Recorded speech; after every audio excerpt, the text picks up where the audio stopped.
The battle for the Debaltseve pocket is sometimes referred to as artillery hell. This comparison is by no means an exaggeration of the reality of the situation. For 3 weeks, the positions of the Ukrainian army had been shelled by 3 divisions of Grad multiple rocket launchers twice a day. In total, that amounts to nearly 54 packages containing 40 missiles in each of them. In addition to Grad systems, at least one Urahan MLRS battery operated in the Debaltseve area. Militants actively used grenade launchers and mortars. Barrel artillery up to 203 mm in caliber was also used quite often.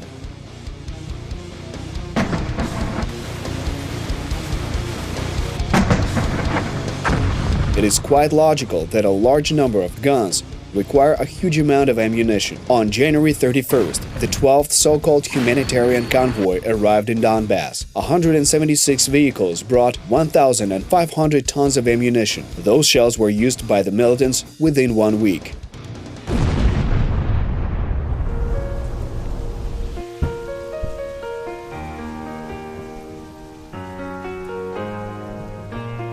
This is the 42nd episode of the series History of the War. In 2014, the Russian Federation committed an act of armed aggression against Ukraine. The war has been going on for several years now. Hot on the heels, we're following and analyzing the course of this war and tracking links between military operations, diplomacy, politics, and economics. We're trying to understand how it all happened, and most importantly, why.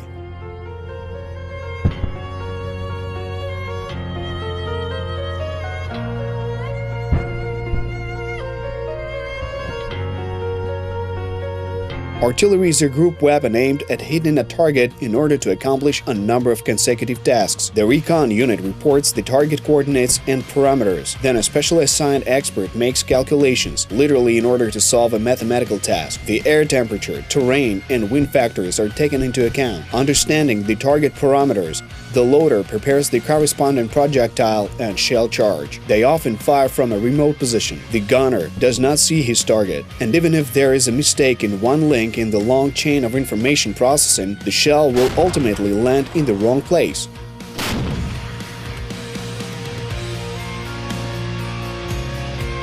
The shelling of residential areas of Ukrainian cities was often the result of criminal negligence rather than malicious intent.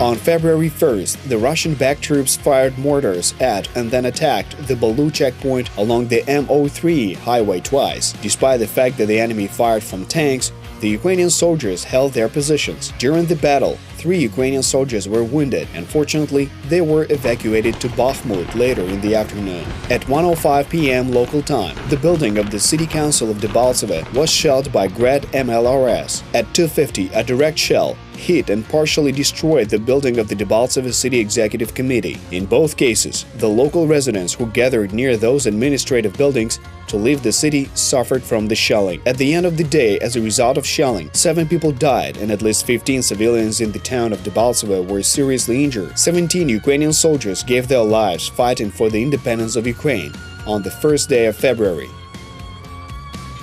One of them was the Chechen volunteer Isam Unayev, Brigadier General of the Armed Forces of the Chechen Republic of Ichkeria and commander of the Johar Dudayev International Volunteer Battalion. On the same day, the Russian-backed troops attacked Ukrainian positions near the Bakhmut highway. As a result of shelling of the villages of Krymske and Novotoshkivske, 3 local residents were seriously injured and another 2 were killed. They managed to destroy 1 mortar of the militants with retaliatory fire. After the loss of Vuhledhirsk, a certain gray zone appeared to the west of the M03 Kharkiv-Dovzhansky highway. Swampy terrain was difficult for vehicles to traverse, and the Karapulka River served as the barrier.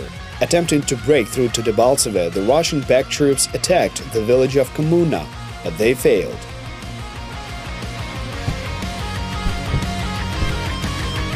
In total, the Russian-supported troops lost 25 units of various armored vehicles, 10 trucks, several guns, and 3 multiple rocket launchers on that day.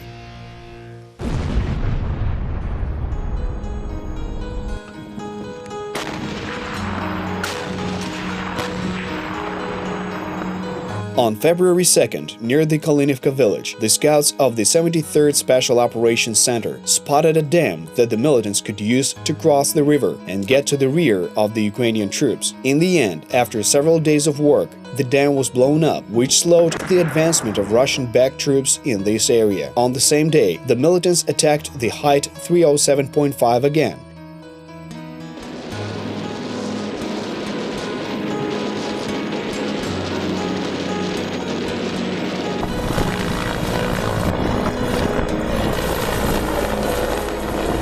Using heavy vehicles. 2 Mi-24 helicopters arrived to support the strong point. However, the effectiveness of their strike was low, as due to navigation errors, the pilots opened fire on the already destroyed vehicles.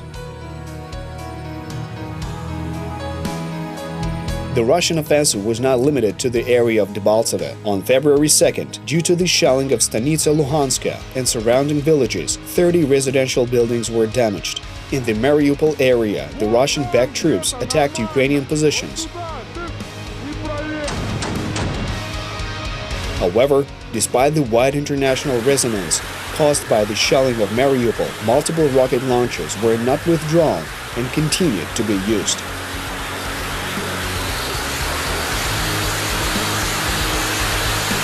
The very next day, 2 tanks, 6 ammo trucks, 2 armored tow trucks, several enemy soldiers and a mortar were destroyed by artillery strikes of the 55th, 72nd and 79th Brigades in the area.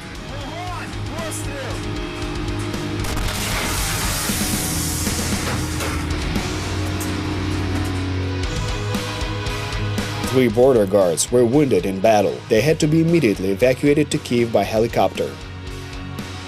On February 3rd, a militant recon group attacked the positions of the Ukrainian army near Stanitsa Luhanska. The enemy infantry suffered losses from mortar fire and was forced to withdraw. Along the Bakhmut highway, fragments of the Russian world once again left Novotoshkivka without heating and electricity and killed 2 local residents.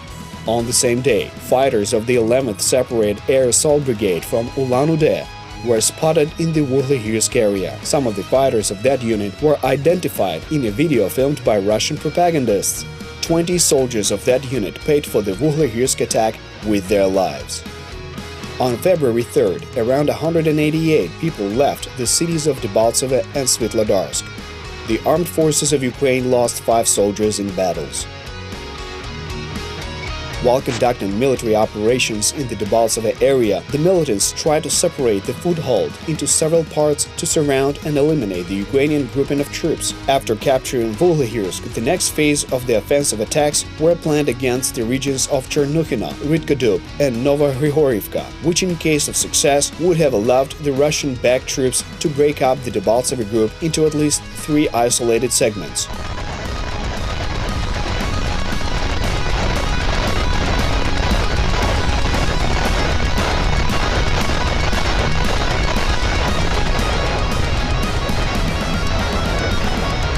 Ukrainian artillery forces made several preventive strikes at the locations where Russian-backed troops were concentrated. This resulted in the disabling of roughly 190 Russian soldiers and several armored vehicles, including 4 tanks.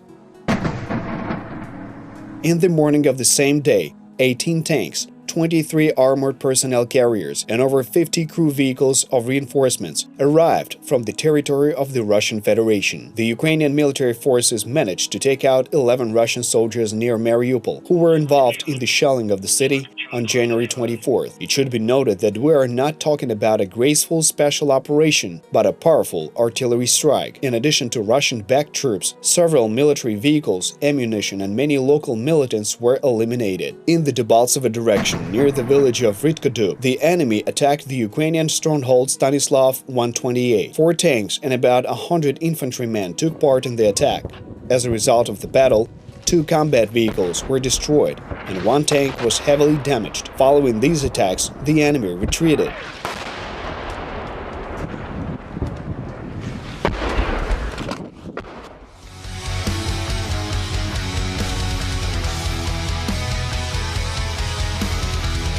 In the intervals between attacks, Ukrainian positions were shelled by artillery.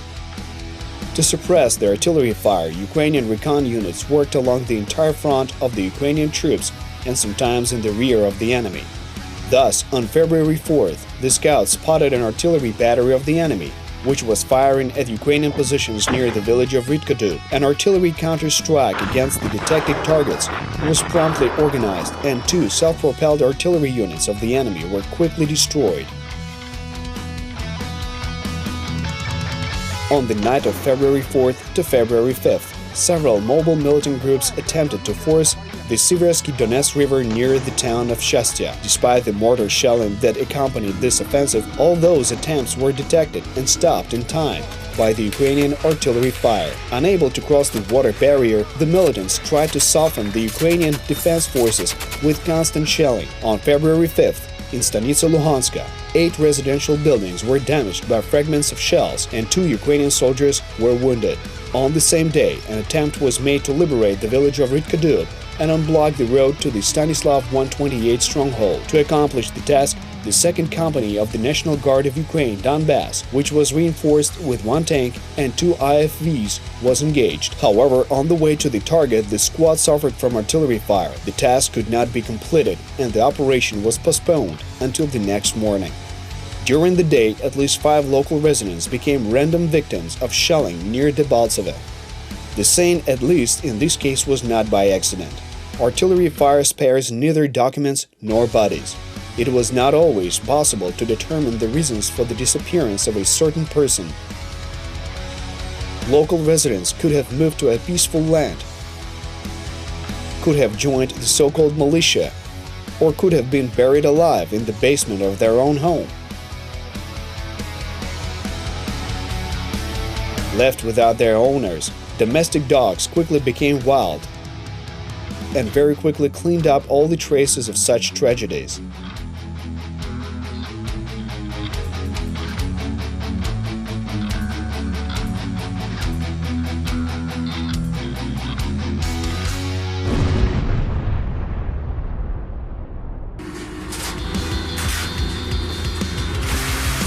The goal in any war is to force the enemy to accept peace on the terms favorable for the winner.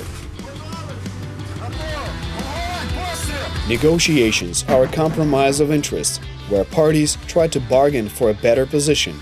War is a complex process where tactics and strategy go hand in hand with diplomacy and economics. You can keep trying to intimidate the West with the nuclear patent for as long as you want, but in the end it is money that rules the world. The Russian elite drinks French wine and uses computers made in the US. Putin is driven around in an armored German-made limousine. The civilized Europe will like to honestly buy Russian gas and sell its goods without being distracted by the internal issues of the fragments of the Soviet Union. But in the end, money loves silence. On February 5th, German Chancellor Angela Merkel and French President François Hollande arrived in Kiev. They spent a long time talking with the President of Ukraine, discussing the plan of settling the situation. Sitting at a wide round table in a large bright office, politicians worked out the general position, coordinating the tactics and strategy of fighting the belligerent Russian bear. The horizon along the front line was literally lit up. Over the period from January 31st to February 17, 2015, the positions of Ukrainian troops were shelled over 100 times daily. The Ukrainian army didn't fall behind either, making over 1,500 artillery strikes at the positions of the Russian-backed troops during that period.